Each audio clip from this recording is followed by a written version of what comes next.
3, 2, 1. Oke, kembali lagi ke pembelajaran kimia yang asik dan menyenangkan di channel kita, kesayangan kita, ya, untuk belajar chemistry atau kimia di Love is Chemistry. Baik, di minggu kemarin, minggu sebelumnya, kita sudah mempelajari tentang apa saja prinsip-prinsip reaksi redoks dan bagaimanakah ciri-ciri reaksi redoks, sampai kita juga menentukan, tingkat oksidasi atau menentukan bilangan oksidasi. Nah, saat ini kita akan lanjut ke dalam pembahasan yang pokoknya yang kedua, yaitu bagaimana kita menentukan reaksi redoks, ya. Apakah satu reaksi kimia itu selalu, merupakan reaksi redoks atau bukan. Makanya kita, cari tahu cara menentukannya, lalu bagaimana kita menentukan, suatu zat itu merupakan senyawa oksidator atau reduktor, ya. Zat-zat apa sih yang dalam suatu reaksi itu mengalami oksidasi reduksi, maka kita harus pelajari di channel berikut ini. Yuk kita saksikan. Nah, di layar kita akan tampilkan, nah ini dia nih, ya.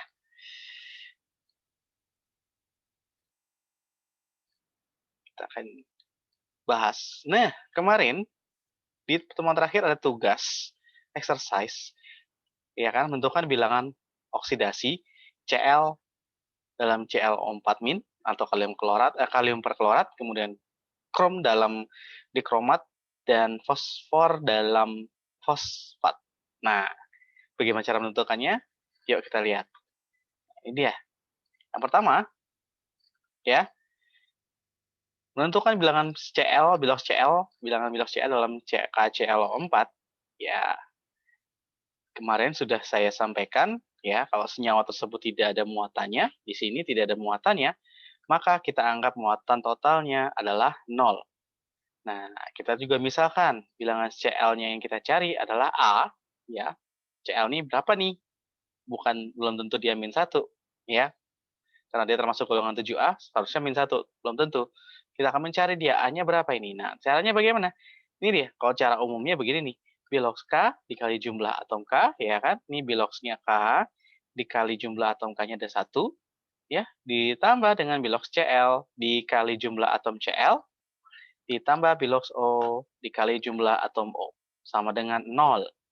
Nah, kemudian kita substitusikan nilainya, nih +1. Kenapa K +1? Karena di golongan 1A, ya, golongan 1A plus 1 dikali jumlahnya atom K ada 1, ditambah biloks Cl, kita tadi misalkan A, dikali 1 jumlah atomnya, ditambah dengan -2. Oksigen dalam keadaan standar atau umumnya, dia memiliki bilangan oksidasi -2 dalam senyawaan, ya. Dikali jumlah atom O-nya ada 4, totalnya sama dengan 0. Lalu kita selesaikan. 1 ditambah A ditambah -8 sama dengan 0, maka A sama dengan +8 dikurang 1, hasilnya adalah +7. Maka Cl di sini adalah +7. Jadi bilangan oksidasi tertinggi dari Cl tuh +7, ya, perklorat. Kemudian, soal yang kedua adalah, nah, tentukan bilangan biloks Cr, ya, dari Cr2O7 2-. Berarti muatan totalnya ada nih, yaitu di sini nih ada 2-, berarti Cr2O7 memiliki bilangan oksidasi totalnya adalah -2. Anggaplah Cr adalah B, biloksnya, maka B dikali 2, karena Cr-nya ada 2, ditambah -2, bilangan oksidasi O-nya -2, bukan yang ini ya, bukan yang ada di sini, ya, tapi melainkan Cr-nya, oksidasi dari oksigen itu sendiri -2 dikali 7, ya, sama dengan -2, ya. Sehingga 2B ditambah -14 sama dengan -2, sehingga 2B sama dengan +14, kita pindah ruas, dikurang 2. Ini 14 pindah ruas jadi +14, -14 pindah ruas jadi +14, sehingga B sama dengan +12 dibagi 2, dan B sama dengan +6, ya. Nah, soal terakhirnya adalah biloks P dalam fosfat. Nah, anggaplah P, nah, tentukan dulu ada nggak muatan totalnya, oh ada ternyata -3 nih. Misalkan biloks P-nya sama dengan C, sehingga biloks P jumlahnya kali atom jumlah P, kemudian tambah biloks O dikali jumlah atom O sama dengan -3. Ya, langsung saja C dikali 1 ditambah minus 2 dikali 4 sama dengan minus 3. Dan C ditambah plus, nah ditambah minus 8 sama dengan min 3. Sehingga C sama dengan, nah ini salah nih, seharusnya di sini C. Ya, kita ganti dulu yuk. Ini seharusnya C ya. Oh, gede sekali. Nah, oh. Nah, ini dia. Oke, kita buka lagi.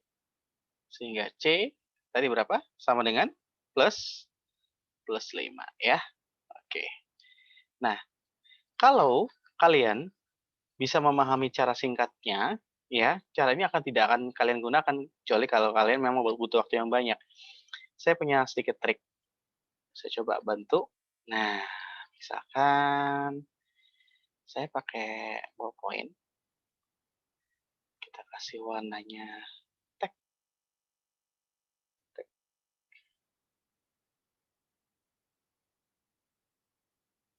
Nah,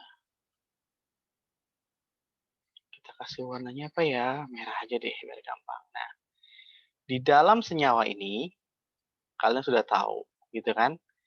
Kalau saya misalkan di sini X gitu ya, X, ada X-nya di sini, kita kan mencari bilangan oksidasi si P ini ya kan. Nah, lalu bagaimana nih? Ya, lalu bagaimana? Sebentar. Oke, oke, previous. Oke. Lalu bagaimana si P ini kita cari? Nah, caranya gampang. Ya, perhatikan. Asalkan kalian tahu ini sudah minus 2. Ini minus 2. Minus 2 dikali dengan 4, minus 8. Minus 8 pindah ruas jadi plus 8. Plus 8 dikurang 3 sama dengan plus 5. Itulah dia. Jadinya di sini plus 5. Ya, positif 5.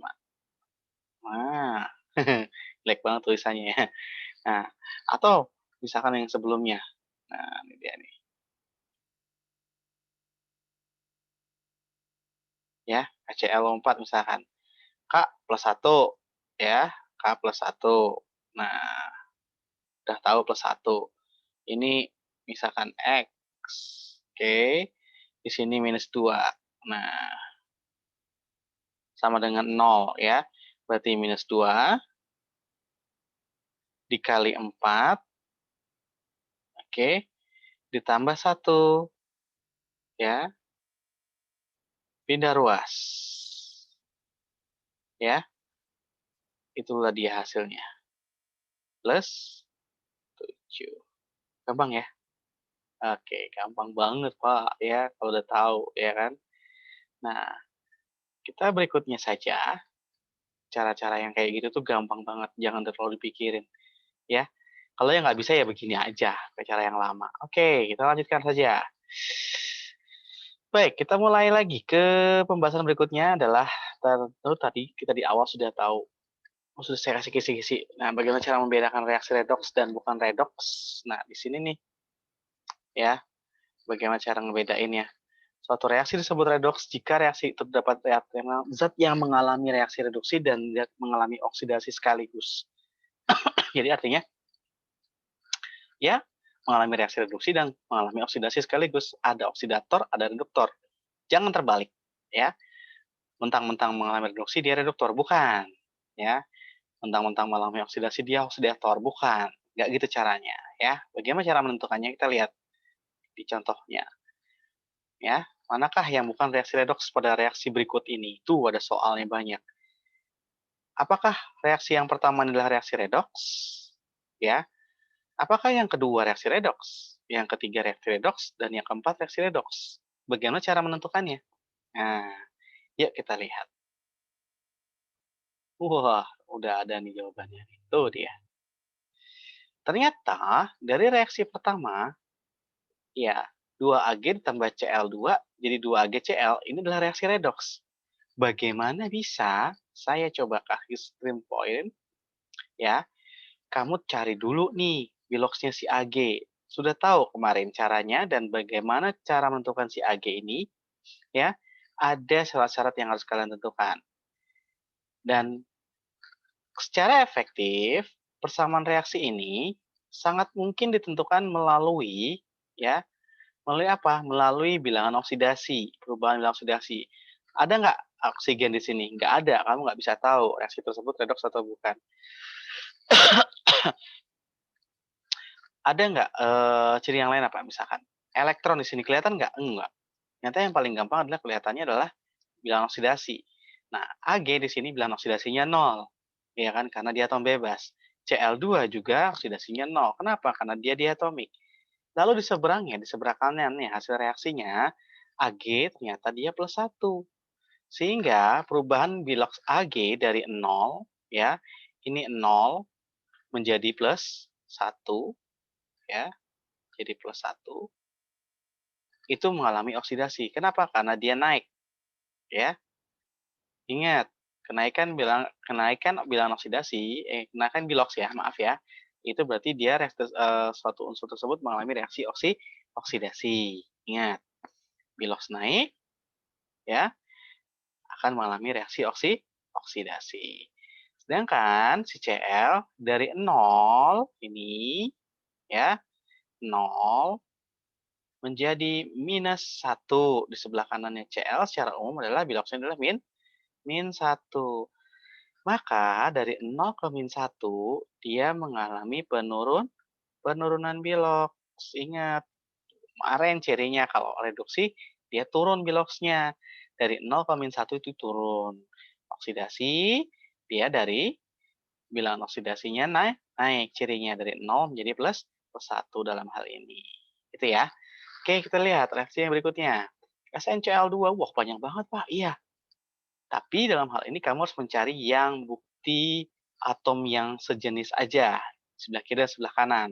Kita lihat Sn di sini, ada Sn di kanan, ya. Kemudian I di kiri dengan I di kanan. Pak, Cl-nya berubah nggak? Nah, kita lihat Cl-nya berubah nggak? Kita lihat di sini. Cl kan min 1 di sini.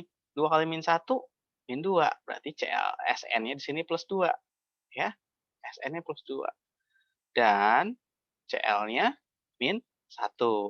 Nah, Cl di sini juga min 1. H plus 1, Cl min 1. Tidak berubah.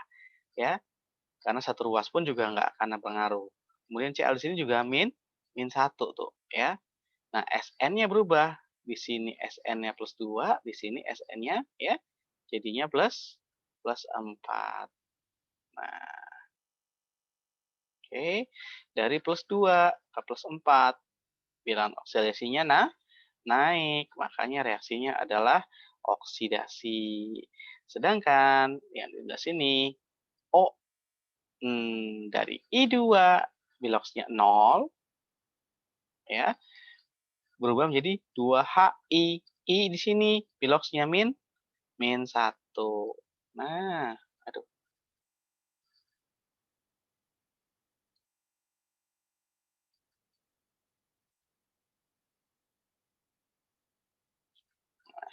Oke. Biloksnya jadi min 1. Nah, dari 0 ke min 1 itu tuh turun. Sehingga reaksinya adalah reduksi. Ternyata ada oksidasi dan ada reduksi, maka dikatakan reaksi redoks. Ya, perhatikan di sini Cl-nya nggak berubah loh ya.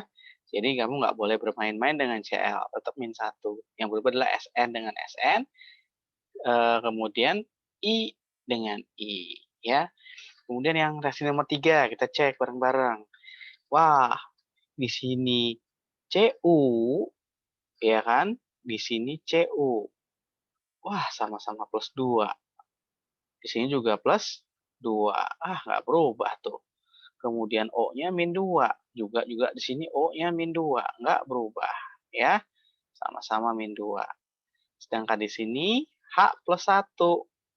Sama juga pun di sini H plus 1. Cl min 1. Pun di sini juga Cl min 1. Maka reaksi ini tidak atau bukan merupakan reaksi redoks. Tidak ada satupun yang mengalami perubahan bilangan oksidasi. Ya, reaksi nomor 4, lihat, hidrogen. Nah, ini 0, jelas. Atom-atom diatomik. Cl juga 0. Nah, 0 juga. H di sebelah kanannya adalah plus 1. Nah, plus 1 dari 0 ke plus 1 dia naik. Oke. Jelek banget ya bikin panahnya ya. Kalau di sini 0 ke min 1. Oke. Jadinya dia tuh turun ya biloxnya. Sehingga reaksinya adalah reduksi, ini reaksinya oksidasi. Pun di sini akhirnya adalah reaksi redox. Nah, gampang banget ya. Jadi, seberapa efektif kalian bisa mengerjakan atau menentukan reaksi redox itu tergantung dari kalian. Ada beberapa faktor waktu kita belajar tentang reaksi redox, prinsipnya ketentuan redox itu dari perubahan bilangan oksidasi, kemudian aliran elektron, ya, misalnya aliran elektron adalah bagaimana lepas atau terima dia elektron, setelah terima elektron, kemudian yang ketiga adalah lepas atau terimanya si oksigen atau bersenyawa dengan oksigen. Nah, hal yang ini yang paling spesifik menurut saya karena ini paling gampang diterapkan, ya. Asalkan kalian benar-benar memahami persyaratan yang harus kalian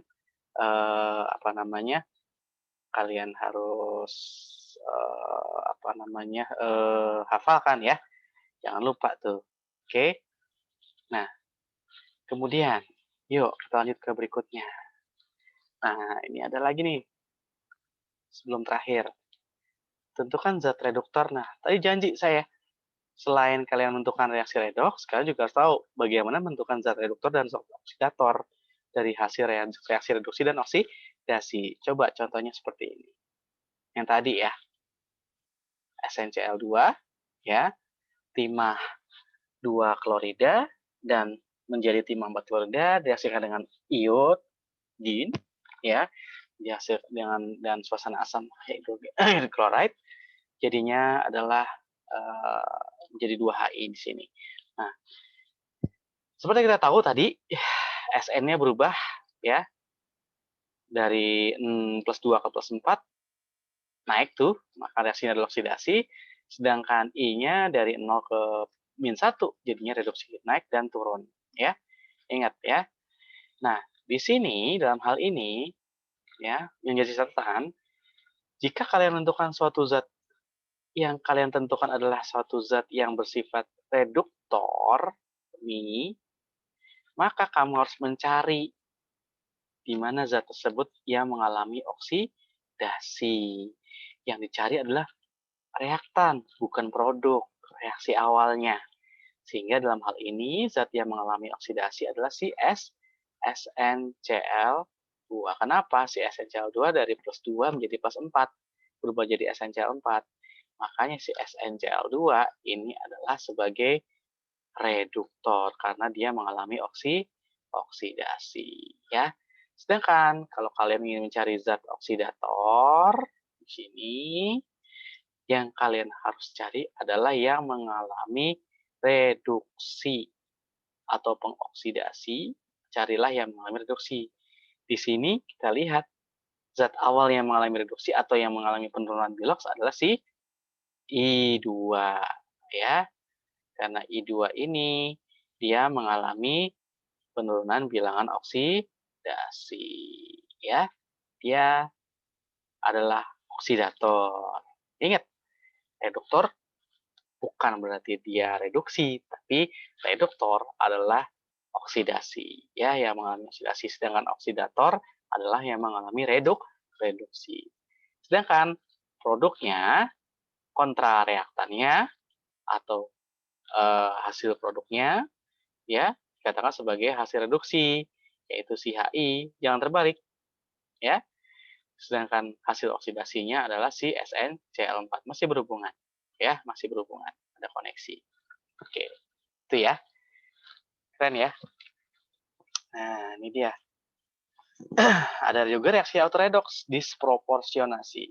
Lawannya reaksi autoredox ada reaksi konproporsionasi atau kontra dari disproporsionasi ya. Anti autoredox atau konproporsionasi. Paling gampang nih, kita lihat. Reaksi redoks dengan satu jenis atom yang bilangan oksidasinya berubah menjadi 2 sekaligus, yaitu mengalami oksidasi dan reduksi. Ingat, satu jenis atom, berarti sebelah kirinya satu, nih, dia mengalami reduksi dan oksidasi sekaligus. Lihat, dari 0 ke min 1, ya, dari 0 ke min 1, dan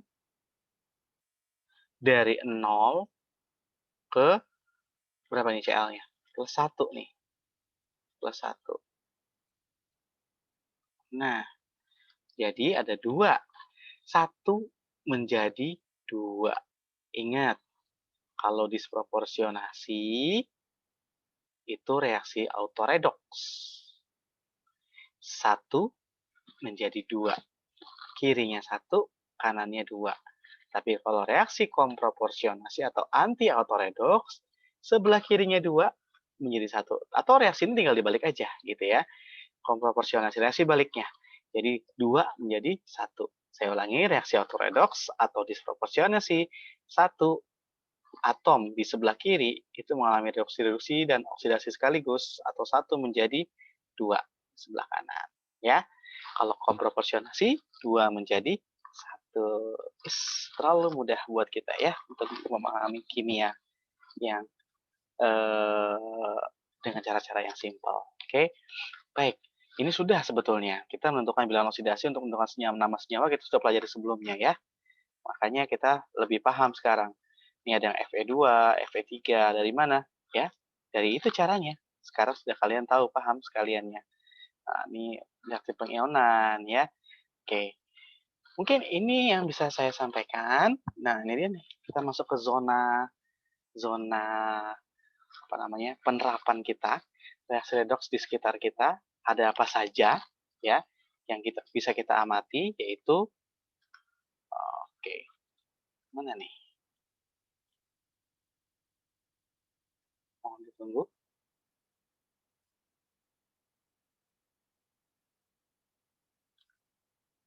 Hmm.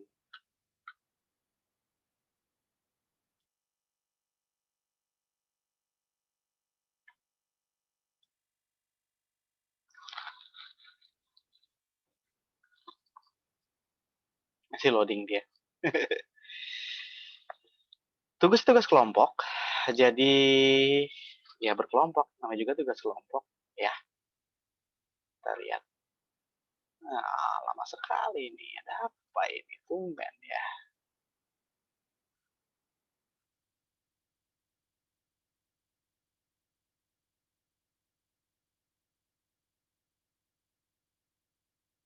Jadi double. Jadi kita akan coba untuk ngebahas. Nah, tugas kalian adalah kalian harus mencari reaksinya, reaksi-reaksi redoks yang ada di sekitar kita, apa saja. Dan di sini tugas kelompok ini berkelompok, saya tentukan dari apa namanya kehadiran, daftar kehadiran. Nah, di sini ada sebetulnya ada 5 reaksi yang saya jadi fokus ya, fokus kita gitu ya. Nah, sini. Oke.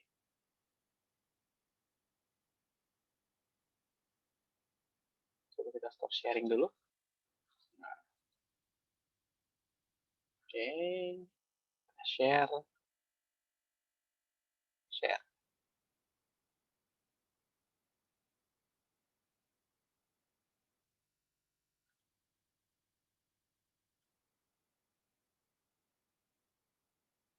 Salah.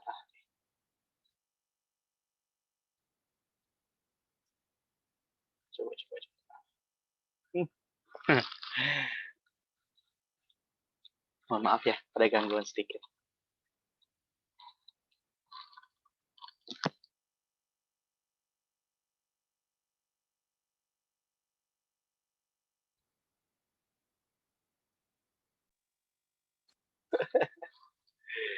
Jadi ada 2 nih. Ah, jadi ada 2 nih zoom-nya. Oke, kembali lagi ke channel. Nah, ini dia nih. Oke. Nah, loh, ada 2 nih.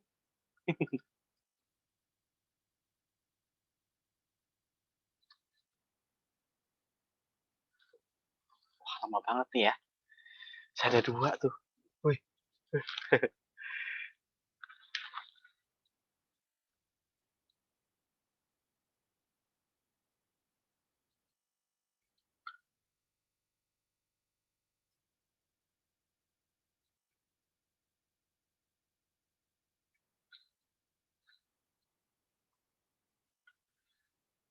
Oke, mungkin,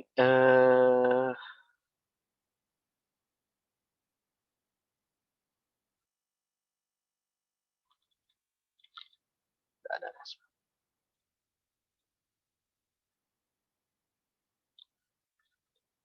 Nah, kita coba.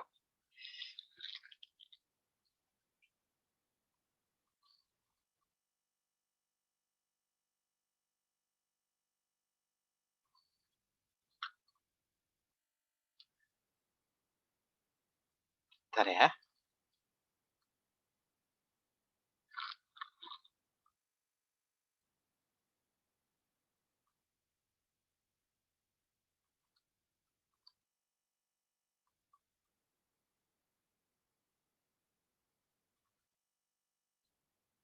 Nah, gini ceritanya nih.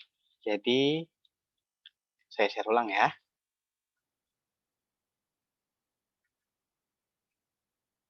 Oke, jadi reaksi redoksi kita sambung lagi tadi. Ada berapa macam yang jadi fokus tugas kita.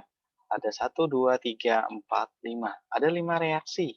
Ya, yang pertama ada reaksi pengaratan atau perkaratan pada logam besi. Yang kedua adalah reaksi pemutihan pakaian. Dan yang ketiga adalah reaksi redoks pada penyetruman aki atau akumulator. Yang keempat adalah reaksi redoks pada ekstraksi logam. Dan yang kelima adalah reaksi redoks dalam daur ulang perak. Nah, untuk sederhananya, untuk yang reaksi nomor 1, ini kita bagi saja.